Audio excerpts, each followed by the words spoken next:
Washington. Hey, it's Joe, and I don't have to tell you, relationships are critical in Washington. But how do you, A, find out who the key players are, and B, figure out how to reach out to them? Well, I want to tell you about Leadership Connect. It's been an absolute lifesaver for us as we expand our operations and outreach here at Washington. Leadership Connect, it's the digital service used by top federal contractors and government affairs leaders to contact decision makers and develop those strategic relationships.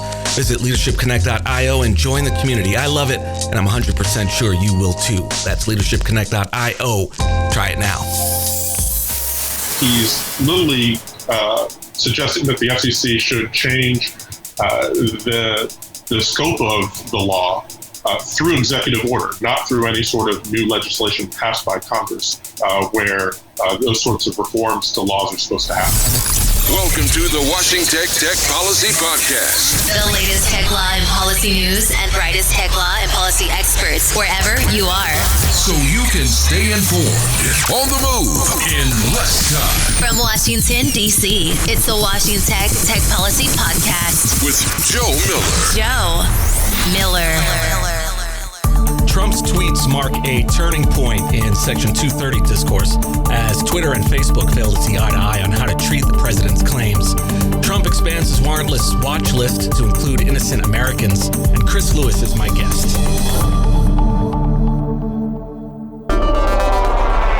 Hey, everybody.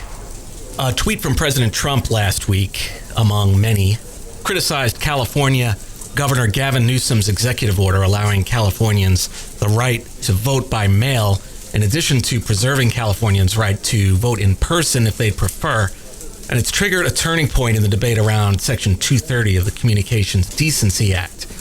Even though the Centers for Disease Control recommended that election officials allow mail-in voting, specifically because of the disproportionate impact the COVID-19 disease is having on communities of color. These communities have historically been targets of voter suppression. Section 230 is, of course, the 1996 law, widely seen as the heart of the internet as we know it because it shields interactive content providers like Twitter, Google, and Facebook from liability stemming from content posted by users. In short, without Section 230, it would be all but impossible for Twitter, Facebook, and Google to exist.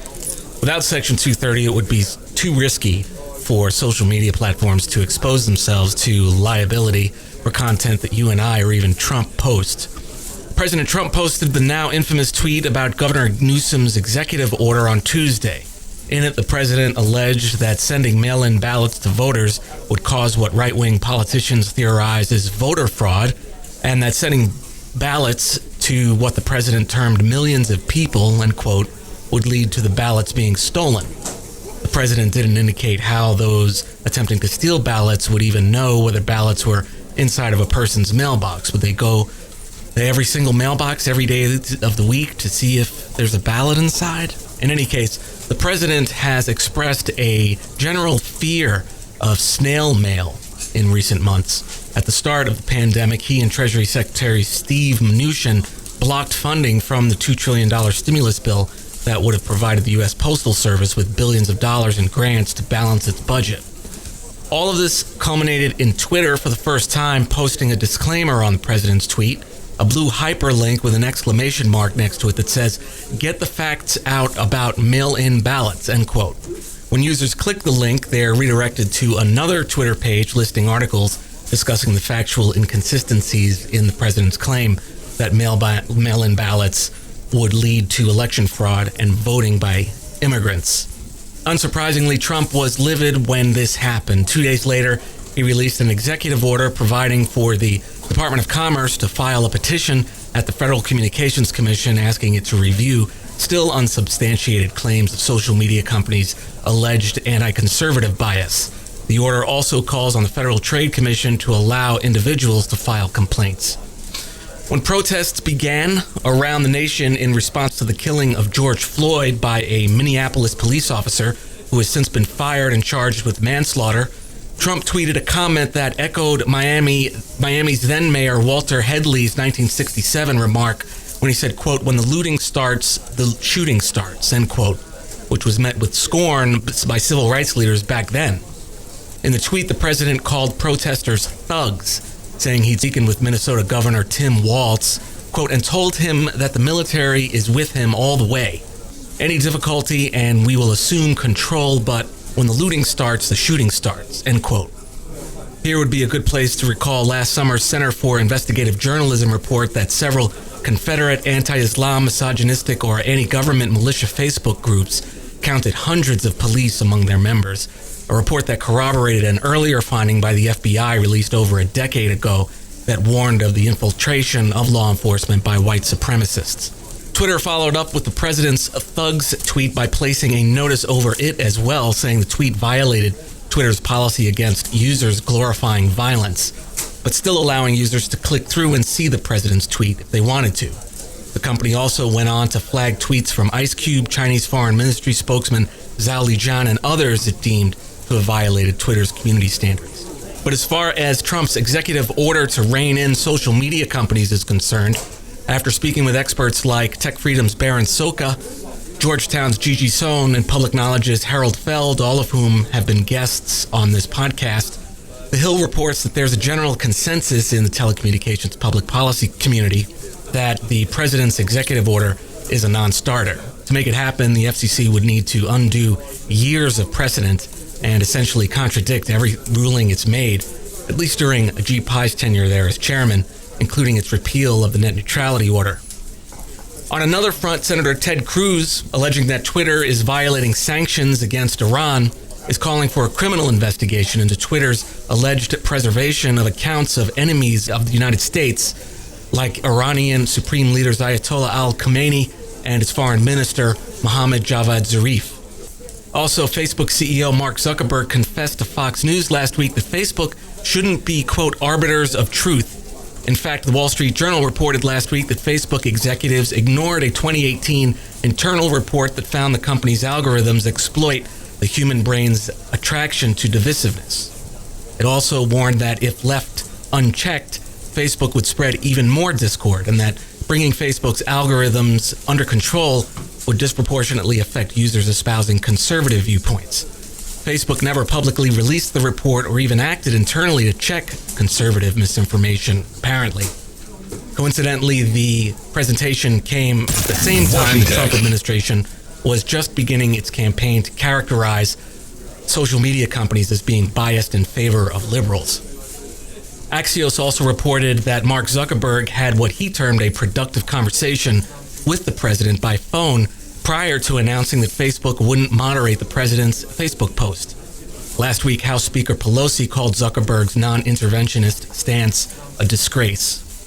Running with the ball, Republicans in Congress are reportedly working on legislation to control speech on social media platforms by undoing the liability protections conferred by Section 230.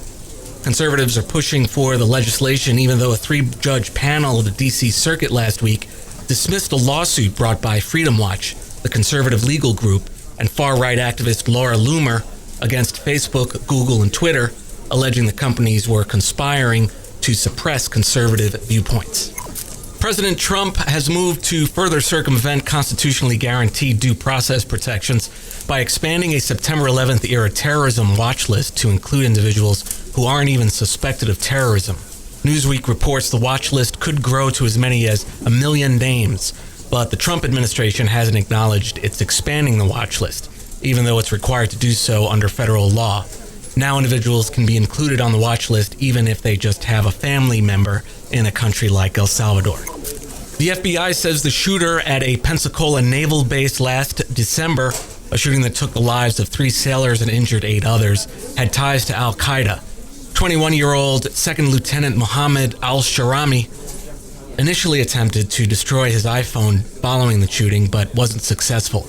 Initially, investigators approached Apple for help in gaining access to the phone's data. When Apple declined, the FBI took matters into its own hands and figured out how to hack open the phone on its own. Even though internet service providers like Comcast and Charter promised free and low-cost internet to indigent residents, a lot of those residents are getting bills in the mail. The New York Times reports that customers who are supposed to have access to these programs are getting bills instead, sometimes for as much as $120. Customers have also reported not being able to get through to a customer service rep at all much less in their native languages. In an unusual alliance, Republican Federal Communications Commissioner Michael O'Reilly joined Democrats in calling to expand broadband service around the country. O'Reilly told The Hill's editor-in-chief, Steve Clemens, that equipment and affordability are the main barriers to broadband. Hacktivist group Anonymous, which first made an appearance during the Occupy Wall Street movement of 2011, has reappeared amidst protests in cities around the nation in response to the killing of George Floyd and other grievances. A Facebook group owner who claims to be affiliated with Anonymous wrote that it would soon expose the Minneapolis Police Department's, quote, many crimes in the world, end quote. Forbes reports that Anonymous apparently even took down the Minneapolis Police Department's website. Finally, the FCC also approved an additional $16 million for 43 applicants seeking funding to provide telehealth services during the pandemic. The money goes to healthcare providers for things like network upgrades and laptops, and is part of a total pool of $200 million Congress allocated for COVID-19 related telehealth programs. To date, the FCC has allocated $50 million, or just a quarter of that total amount. You can find links to all these stories in the show notes. Stay with us.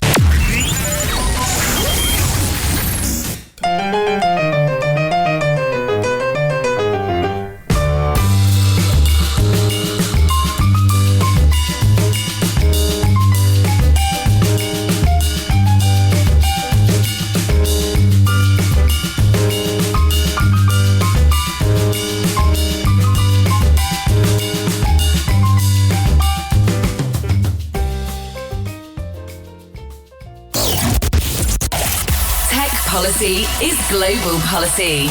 This is the Washing Tech Policy Podcast, serving the world. My guest today is Chris Lewis, President and CEO of Public Knowledge. Prior to being elevated to President and CEO, Chris served for a number of years as PK's Vice President from 2012 to 2018. Lots of Hill experience. He was a staffer in the office of the late Senator Ted Kennedy. He also worked at the FCC for a number of years as Deputy Director of the Office of Legislative Affairs. He served for 2 terms on the Alexandria City Public School Board. Lots of grassroots and organizing experience, as well as the Virginia State Director at GenerationEngage and as the State of North Carolina's Field Director for Barack Obama's 2008 campaign. Harvard grad, Chris Lewis. So Thursday, President Trump released signed an executive order that on its face appears to attempt to regulate content platforms like Twitter and Facebook after Twitter labeled one of his tweets responding to California Governor Gavin Newsom's executive order to allow mail-in voting in the state of California. A lot of it's being characterized, of course, he's characterizing it as a Section 230 First Amendment issue. I see it as a voting suppression issue. But, Chris Lewis is here to give us a take on what Public Knowledge is working on and what the communications issues are here so that we can, eliminate those by process of elimination and really focus on what's going on here. So, Chris, welcome again. Thanks for having me, Joe. So what do platforms have immunity for under the law, and why do they have that immunity? So digital platforms under Section 230 of the Communications Decency Act, which was passed in the late 90s, gives platforms immunity from being liable for content that average users post on their platforms. Think of like a Twitter or a Facebook. So you're not legally held liable for that content, nor are they held liable for the decisions that they make around moderating that content. And, I believe that's very important because of the power that the internet has given to the general public to speak and to organize. And if we did not have that, those platforms might not offer those sort of interactive services that have empowered so many average users. And does the FCC even have authority here? I mean, I saw Brendan Carr out there on the clock making comments about what Twitter did. Does the FCC, should the FCC even be spending time on this? So we believe at Public Knowledge that they shouldn't, that they do not have authority to modify or shape or change this part of the statute. Even though, and there's a long-standing bipartisan agreement on not getting involved with this part of the statute. Brendan Carr is kind of unique. The FCC gets its authority from Congress and from the statutes that Congress passes. And when those statutes are clear and give clear direction, then there's no ambiguity for the agency to really interpret. And we believe that this statute is very clear and direct, and that direction really goes to how the court is supposed to decide liability issues, not for any sort of rulemaking. There's nothing in the statute that directs the agency to craft rules to shape that language. And so what's problematic about what President Trump has proposed is he's literally suggesting that the FCC should change the scope of the law through executive order, not through any sort of new legislation passed by Congress, where those sorts of reforms to laws are supposed to happen. And, the president is talking about this like this is something new, but we've been talking about content moderation since 2016. And whether we're talking about Facebook and, all these contractors moderating content, or really the case of Twitter, Twitter was talking about their plans to do this months ago, flagging misleading content. He just happened to be the first one that they applied that new policy to. So it's just kind of interesting. What else can platforms do to fight misinformation? Right. We want platforms to moderate content. It makes for a better environment. And that includes not just fighting misinformation, but taking down hate speech and other harmful content, obscenities, etc. There's a lot of things you can do for misinformation. There's no silver bullet, but platforms can certainly engage in fact-checking like Twitter did, and we hope more of them will do it. There's certainly education, media literacy training that can be done on the consumer or the user side to help folks understand how to, engage in finding fact-checking opportunities, or what sort of sources are good, trusted sources of information. We're actually coming up with a new idea that we call a super fund for the internet. And that's an idea that we hope will take hold, where there are funds that can be taken from the platforms and invested in a fund to clean up kind of the pollution of misinformation and disinformation online, and to invest those funds in trusted sources that are struggling because of the changes in the internet marketplace. And those include, we highlight local journalistic sources, ethnic media, investigative journalism, where they've lost revenue because of the changing in the ad market. Here's an opportunity for new revenue for them to engage in what they do best, which is to check facts and to inform their specific community. We're here with Chris Lewis. We're talking about the president's executive order, in quotes, from last Thursday to regulate Twitter and other social media platforms. And we'll take a quick break here, but we'll be back shortly.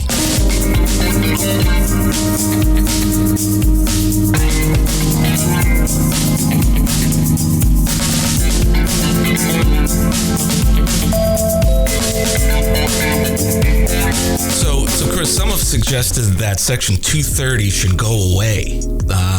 How would that impact the use of social media? I mean, they've already amended it to address the main concerns around sex trafficking. What are your thoughts here? We cannot get rid of Section 230.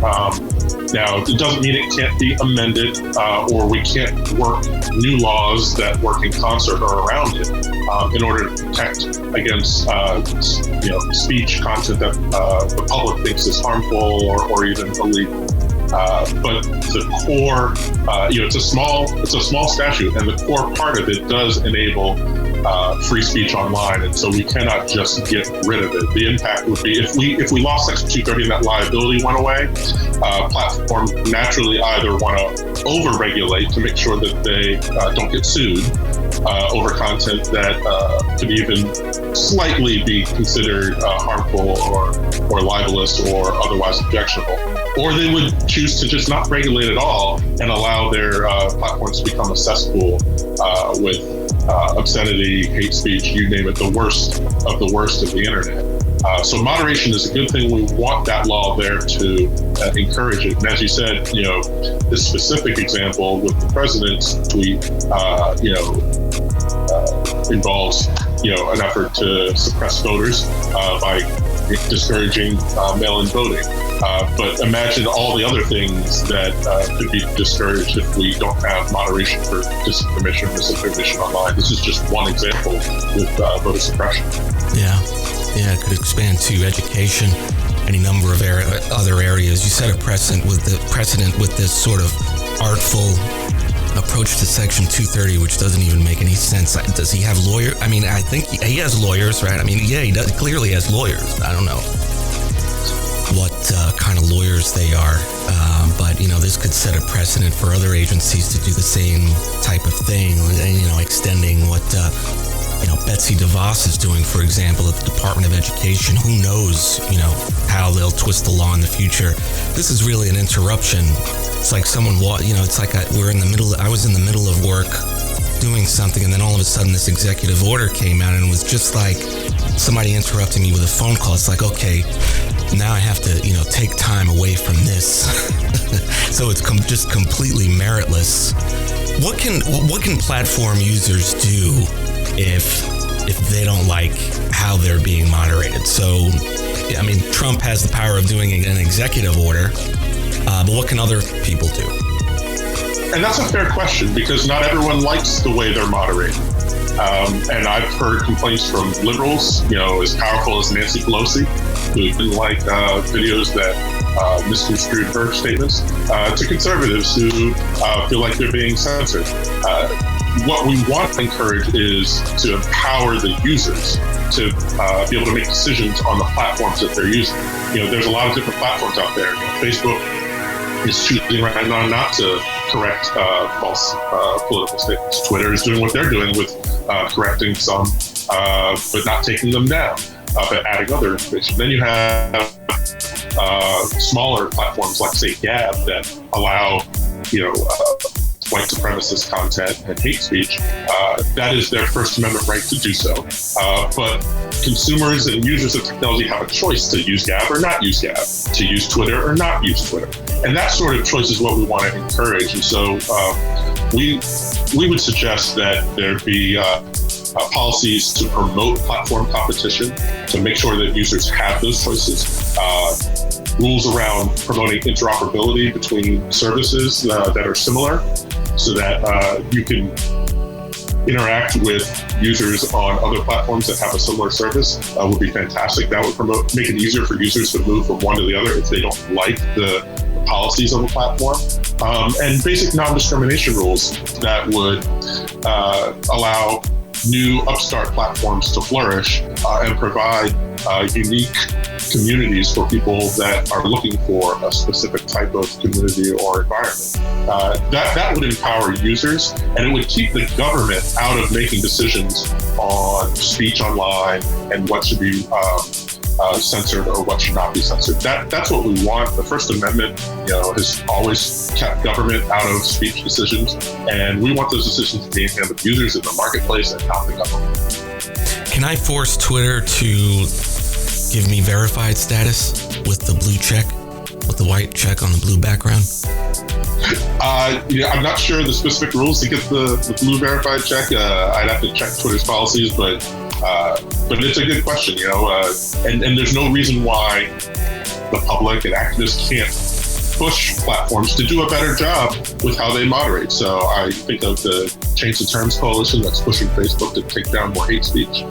That's great. They're not asking for the government to step in, but they're asking for the platforms to do better.